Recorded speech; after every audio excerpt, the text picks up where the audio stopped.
이제 솔로몬 행각에서 이제 그 안진뱅이를 치유하고 이후에 베드로가 솔로몬 행각에서 이 설교를 합니다. 이 솔로몬 행각이 어떤 곳이냐면 예루살렘 성전은 예루살렘 성전이 그 미문을 통해서 들어가는 그 본 성전이 있고요. 그리고 그 본 성전 이 바깥에 또 하나의 이렇게 울타리가 세워져 있었는데, 성전을 바라보고 그 왼쪽 편이 넓은 광장이 있고 그 벽 쪽을 향하여 비가 내리면 비를 피할 수 있는 그런 행각이 쭉 조성되어져 있습니다. 그 광장에 사람들이 와글와글 모여 있는 겁니다. 몇 명이나 모였다고 하니 약 남자만 5천 명이나 되는 엄청난 사람들이 거기에 모여 있었던 겁니다. 그들을 향하여 복음을 전합니다. 근데 여러분들 이제 사도행전을 쭉 보면서 이 사도행전을 이 말씀의 이 순서를 우리가 주의 깊게 볼 필요가 있습니다. 이제 오늘 3장부터 4장까지 이어지는 이 이야기를만 봐도요, 먼저 치유, 기적이 일어나고, 그리고 그 기적을 기반으로 복음을 증거합니다. 그 복음을 증거하고 나서 박해를 받고 그들을 박해 가운데 기도합니다. 이게 순서예요. 이것이 순서. 신앙생활을 하는데 기적을 체험하고 하나님의 놀라운 기도 응답이 끝이 아니라 그게 신앙의 출발인 겁니다. 출발이에요. 많은 사람들이 교회에 와서 내가 기도 응답 받아서 할렐루야 하고 신앙생활이 끝난 것처럼 더 이상 더 구하지도 않고 그냥 이만하면 좋습니다 라고 그냥 머무는 것으로 끝이 아니라는 겁니다. 내가 하나님을 경험하고 나면 그때부터 이제 그 경험을 통하여 또 다른 하나님의 놀라운 은혜를 세상에 증거해야 한다는 겁니다. 이게 사도행전이 이야기하고 있는 내용입니다. 그래서 이 베드로가 솔로몬 행각에서 복음을 전합니다. 복음을 전하는 것도 아주 뼈를 찌르는 듯한 그런 회개의 복음을 전하지요. 그 회개의 복음을 전했을 때에 4장에 보면 이제 사두개인들이 반응을 합니다. 4장 2절에 보면 예수 안에서 죽은 자의 부활이 있다고 백성을 가르치고 전함을 싫어한다라고 합니다. 그러니까 베드로가 복음을 전한 게 뭡니까? 안진뱅이를 일으키신 분이 왜 나를 쳐다보면 내가 아니야, 너희들이 죽인 예수, 그분이 다시 부활하셨고 그분의 이름으로 이 안진뱅이를 치유한 것이야 라고 부활을 하신 예수를 증언하니까 사두개인들이 그것이 못마땅했던 것입니다. 그때 당시 사두개인들은 부활을 부정했던 집단들이었기 때문입니다. 그러면서 이 사두개인들이 이 반응을 이 루가는 이 사도행전을 통하여 싫어했다라고 표현합니다. 그러니까 예수님의 부활 사건이 올바르지 않다, 틀렸다라고 옳고 그름으로 판단하지 않고 있다는 거예요. 이 사두개인들도 예수님의 부활 사건을 수많은 사람들로부터 들었습니다. 심지어 자기들이 고용했던 무덤을 지키는 경비병을 통해서 또 들었습니다. 그렇기 때문에 예수님의 부활 사건을 그들은 부인할 수 없었습니다. 그런데 그것이 사실일지라도 그 사실을 그대로 받아들일 수 없었던 거예요. 뭐 때문에? 그 사두개인들은 옳고 그름에 의하여 생각하고 판단하고 행동하는 게 아니었기 때문입니다. 감정에 의하여 생각하고 감정이 그들을 다스렸기 때문입니다. 그래서 이 부활하신 예수님을 증언하는 것에 대하여 사두개인들은 싫어했다라고 감정을 표현하고 있는 겁니다. 우리가 속지 말아야 할 것이 바로 이것입니다. 내 감정이라는 것은요, 그 감정은 절대로 의로움 가운데 반응하지 않습니다. 많은 사람들이 감정에 끌려서 신앙생활하는 사람이 있어요. 기쁘고 즐겁고 이런 감정에, 내가 좋고 싫고 이 감정에 끌려서 신앙생활을 하게 되어지면 이 사두개인처럼 되어진다는 겁니다. 다시 얘기하면 이런 거예요. 우리가 교회 안에서 성도들끼리 서로 사랑하라라고 말씀하셨어요. 사랑하라라는 이 말씀은 주님의 명령입니다. 이것은 선택의 여지가 있는 것이 아닙니다. 무조건적으로 사랑을 선포하고 끌어안아야 하는 것입니다. 그런데 우리 안에 있는 이 감정이라는 것이 저 사람은 좋으니까 내가 사랑할 수 있고 저 사람은 내 마음에 들지 않으니까 내가 사랑하지 못하지, 이 감정이 사랑하라는 이 말씀을 행할 수 있게 하기도 하고 못하게 한다면 그것이 바로 사두개인처럼 되어진다는 겁니다. 내 감정에 의하여 말씀의 행함 여부를 결정하는 게 아니라 주님의 말씀 그 자체에 순종해야 한다는 겁니다. 이게 4장에서 이야기하는 겁니다. 그러면서 이 사두개인들이 그 싫어하는 이 감정에 끌려 있는 이들의 어떤 일을 하게 되어집니까? 어떤 일을 합니까? 그러자 이 사두개인들은 베드로를 가두게 되죠. 그리고 불러놓고 재판처럼 재판처럼 이렇게 하면서 드디어 이제 초대교회의 시련이, 고난이 시작되고 있습니다. 교회의 고난은요, 옳고 그름의 그 정의 가운데의 교회가 고난받지 않습니다.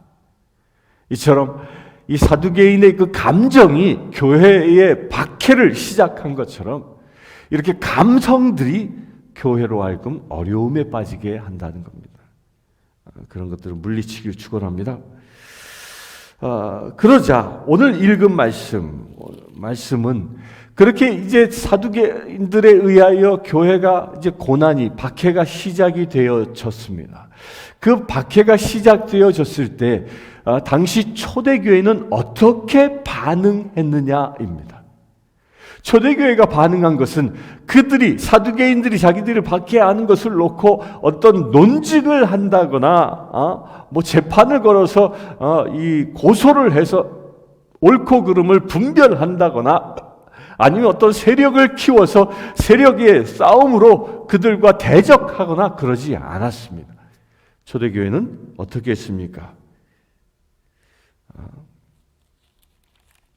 23절에 사도들이 노임에 그 동료에게 가서 제사장들과 장로들의 말을 다 알리니 그들이 듣고 하나님 한 마음으로 하나님께 소리 높여 이르되, 그 사도들이 고난받은 이야기를 이제 핍박이 시작되었음을 알리니까 그들이 어떻게 했습니까? 한 마음이 되어졌다라는 거예요.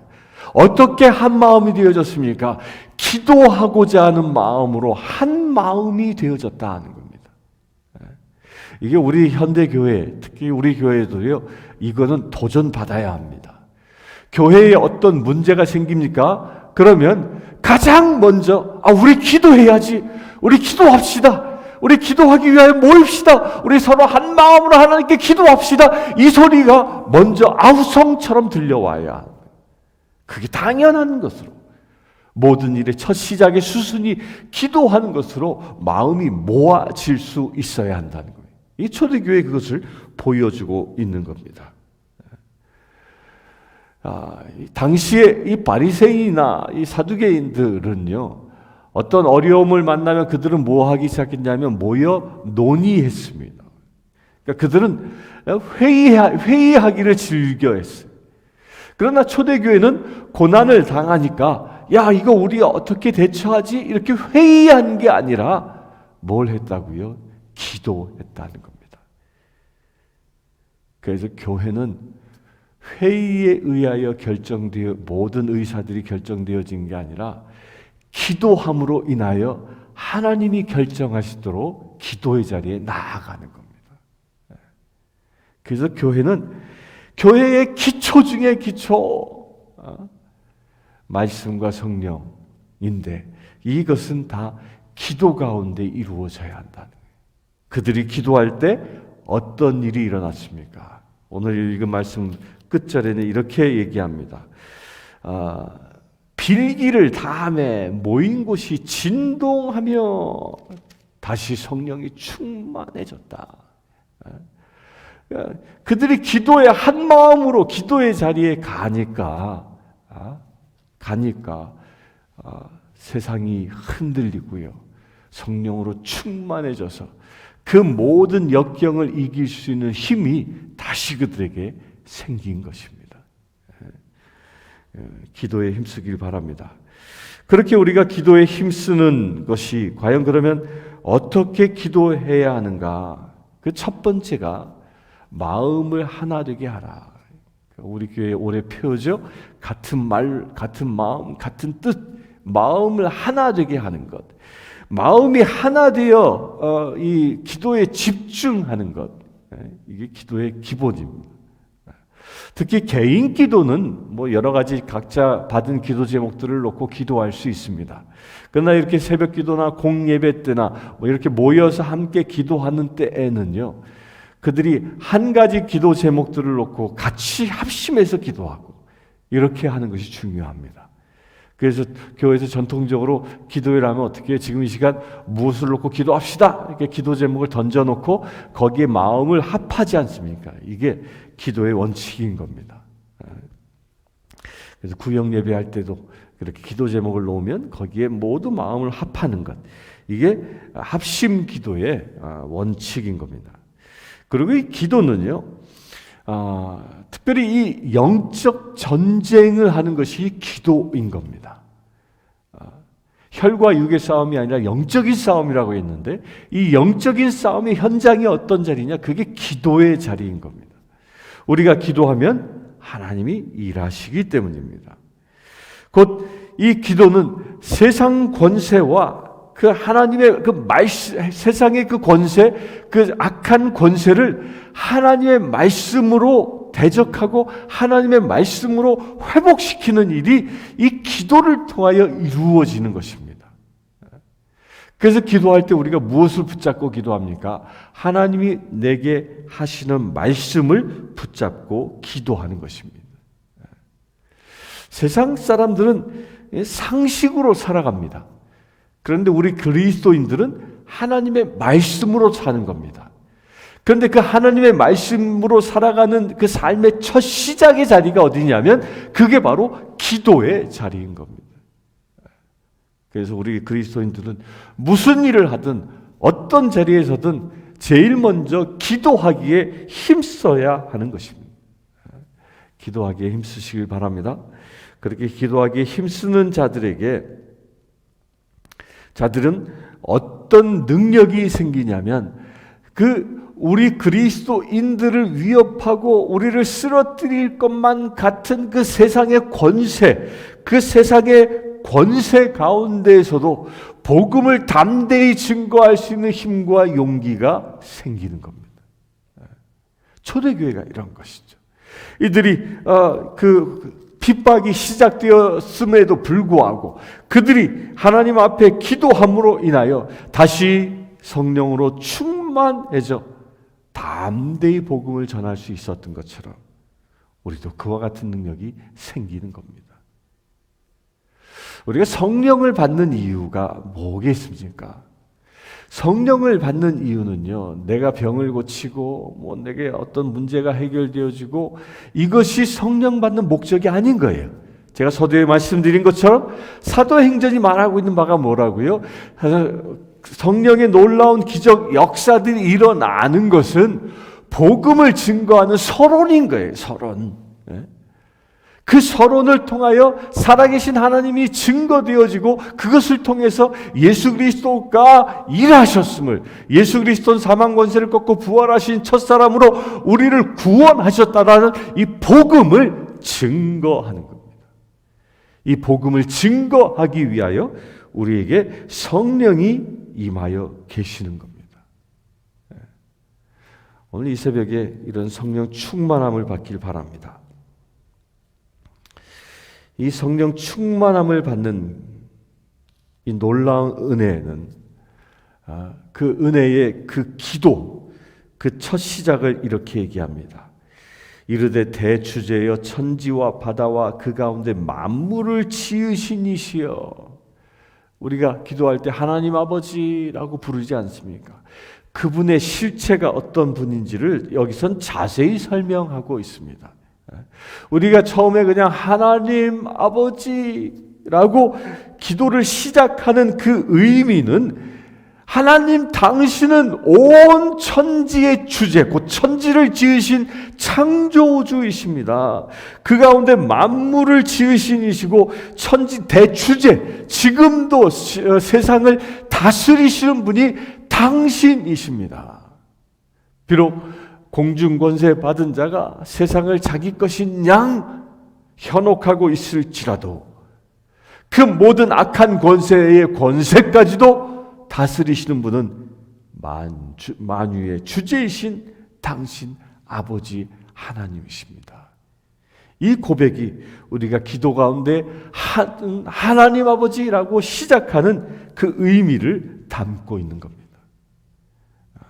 여러분들 하나님하고 기도할 때 이 의미를 늘 염두에 두고 하나님의 이름을 부르시길 바랍니다. 그 하나님은 뭐라고요? 지금도 세상을 다스리고 계시고 천지 만물을 창조하신 분이십니다. 그 권세에 힘입어 내가 기도합니다 라는 이 고백이 우리의 기도의 첫 시작이라는 것입니다. 이것을 믿고 기도하시길 바랍니다.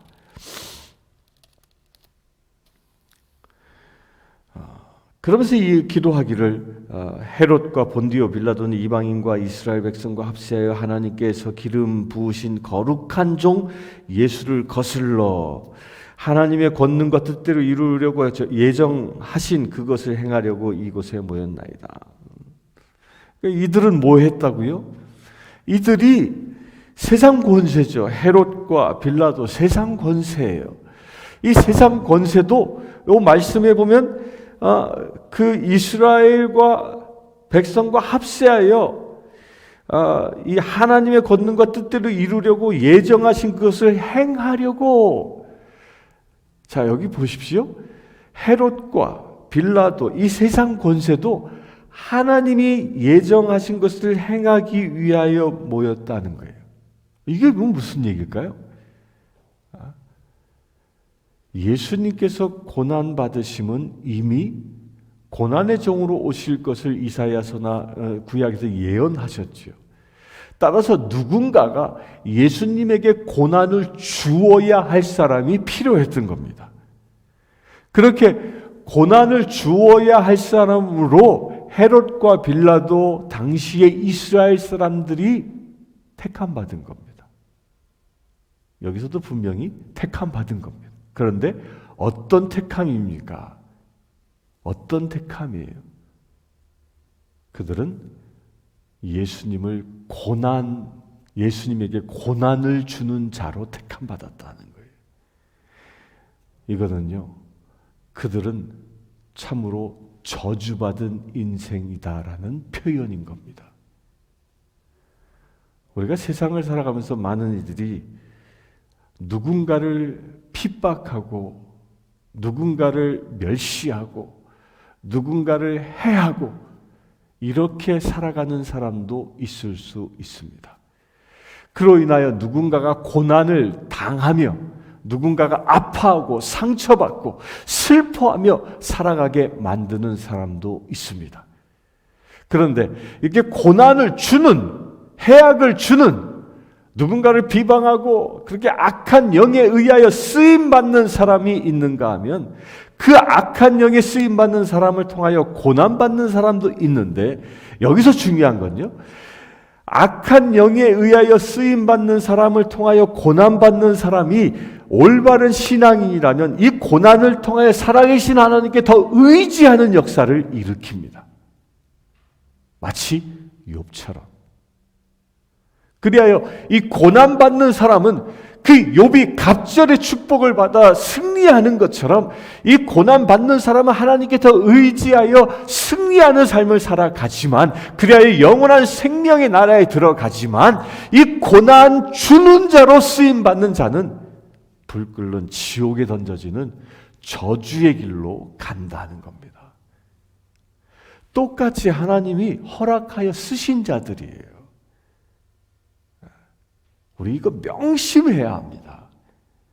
우리는 사람들을 사랑하고 축복하는 존재이지 우리는 저주하고 비방하고 험담하고 상처 주는 존재가 되어선 아니 된다는 겁니다.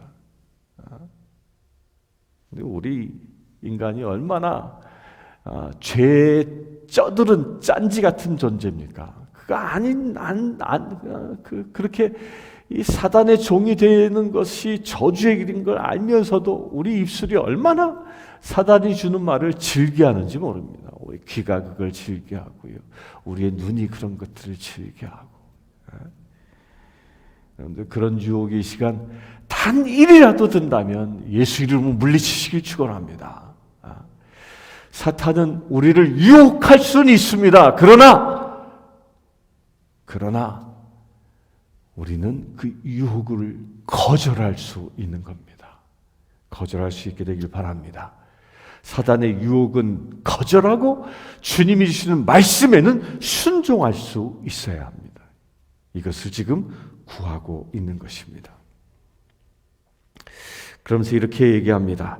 주여 이제도 그들의 위협함을 굽어보시옵고 또 종들로 하여금 담대히 하나님의 말씀을 전하게 하여 주시오며 그들이 핍박하나 이제 당신의 편들, 당신께 순종하는 우리는 그 핍박에 굴하여 말씀을 증거하라 세상 땅끝까지 모든 열방에 증거하라는 그 명령을 접어두는 자가 아니라 더 담대히 나아가 복음을 증거하는 자로 우리에게 힘을 주십시오. 내가 그것을 위하여 결단하나이다 라는 담대한 믿음의 선포인 겁니다. 근데 많은 이들이요 고난을 받으면 하나님 정말 살아계신 거야. 고난을 받으면 내가 이렇게 해서 신앙생활 해야 돼. 교회 가야 돼. 저 사람이 나 이렇게 공격하는데 내가 교회 가야 돼. 그래서 신앙이 흔들려 버리고요. 심지어는 신앙을 배도하기까지 합니다. 이거는 지는 삶이에요. 그걸 누가 제일 즐겨 합니까? 사탄이 기뻐 뛰는 거죠. 그래. 내가 드디어 한 영혼을 천국 가는 길에서 떨어뜨려 버렸지. 그냥 기뻐 뛰는 겁니다. 사랑하는 성도 여러분, 고난이 온다고 거기에 두려워하지 마시고 거기에 패배하지 마시길 바랍니다. 고난이 오면 더 담대히 하나님의 말씀을 성도들 가운데 간증하고 세상 사람들에게 선포할 수 있게 되길 바랍니다. 그것이 어떤 자리에서 가능합니까? 기도하는 자리에서 가능합니다. 그러면서 또 이렇게 얘기합니다. 손을 내밀어 병을 낫게 하시옵고 표적과 기사가 거룩한 종 예수의 이름으로 이루어지게 하옵소서라고 더 간구합니다. 자, 생각해 보세요. 사두개인들을 통하여 고난이 시작되어진 것이 무엇 때문이었어요? 안진뱅이를 일으킨 그 기적 사건 때문이었잖아요. 그런데 성도들은 더 큰 기적이 일어나게 해달라고. 그래 더 많은 사람들이 도전받고 더 많은 하나님의 역사들이 일어나게 해달라고. 그 기적들을 통하여 저 사두개인들이 더 몸서리칠 만큼 싫어할지라도 그들이 우리를 핍박할지라도 더 많은 기적과 이사가 나타나게 해달라고 기도하는 겁니다. 우리 이것을 구해야 합니다. 진정 현대교회가요, 저는 말씀을 묵상하면서 늘 이런 생각을 합니다. 현대교회는 이렇게 하나님의 성령의 역사가 나타나는 그 놀라운 능력, 그 야성들이 회복되어져야 한다는 거예요. 그냥 조용히 와서 기도하고 가고 살아있는지 죽어있는지 자는지 깼는지 알지 못하는 그렇게 뜨뜻미지근한 것이 아니라 우리가 모여 기도하면 병자가 치유되어지고 우리가 기도하면 표적이 나타나고 우리가 기도하면 기사가 일어나는 그 거룩하신 하나님의 역사가 일어나는 거룩한 주님의 종된 공동체가 우리 교회가 되어야 한다는, 우리가 이것을 사모해야 합니다. 왜? 이것이 초대교회의 모습이었고 우리 교회의 원형이기 때문입니다. 우리가 진정 이것을 구할 때 31절에 그렇게 빌기를 다음에 진동이 일어나고 무리가 다 성령으로 충만하여 담대히 하나님의 말씀을 전하니라 라고 결론합니다. 자, 보십시오. 이때 무리가 다 성령으로 충만했다 했는데요. 이때 무리의 숫자가 얼마였겠습니까? 처음에 오순절날 베드로가 전도했을 때 남자만 3,000명이 돌아왔고요. 또 이제 솔로몬 행각에서 안진뱅이를 고치고 전도했을 때 남자만 5,000명이 돌아왔습니다. 남자 숫자만요 8,000명이 넘는 사람입니다. 그 여자까지 합치면 16,000명이 넘는 사람들이 그들이 모여 기도했을 때 그들에게 무엇이 임했습니까? 성령이 충만했고 그들이 성령이 충만하여 각자가 이제 성령의 사람이 되어 주님의 말씀을 증거하는 자 되어졌다 하는 겁니다. 놀랍지 않습니까? 베드로와 요한만을 통해서 복음이 증거되어졌던 것이 이 고난을 받고 고난을 넘어 이제 성령으로 다시 충만해지니까 전도자 한 사람으로 시작되어진 것이 전도자 16,000명이 넘는 남자만 8,000명이 넘는 사람들이 전도자로 변화되어진 역사가 일어난 겁니다. 와, 이게 기적인 겁니다. 우리 교회에도 이런 일들이 일어나길 바랍니다. 이 시간 예배드리는 모든 심령들이 진정으로 성령으로 충만해져 그 성령으로 충만해져 여러분들 삶 속에서 담대히 말씀을 전하여 다시 하나님의 나라를 회복하는 놀라운 역사가 이 시간 일어나기를 주님의 이름으로 축원합니다. 이 시간 다 같이 기도하겠습니다. 주 아버지 하나님, 오직 주님만 바라보기를 원합니다. 우리가 고난과 환난과 역경 가운데 있을지라도 우리가 하나님께 쓰임받는 종으로 거룩한 주의 종 되기를 원하오니 주님 이 시간 기름 부으심을 더하여 주시옵소서. 성령 충만케 하여 주시옵소서. 초대교회가 고난을 만났을 때 한 마음으로 기도한 것처럼 우리 성신교회 모든 성도들이 이 시간 한 마음으로 기도하기를 원합니다. 그들이 초대교회가 한 마음으로 기도했을 때에 천지가 진동하며 성령으로 충만케 하여 주신 것처럼 이 시간 예배하는 모든 생명들 가운데에 성령으로 충만케 하여 주시옵소서. 성령으로 충만케 하여 주시옵소서. 그래 온전히 복음의 증거자로 세상을 다시 살아가는 세상에 하나님의 나라의 복음을 증거하는 전도자로 살아가는 거룩한 믿음의 체들 되게 하여 주시옵소서. 우리 주 예수 그리스도의 이름으로 기도드리옵나이다. 아멘.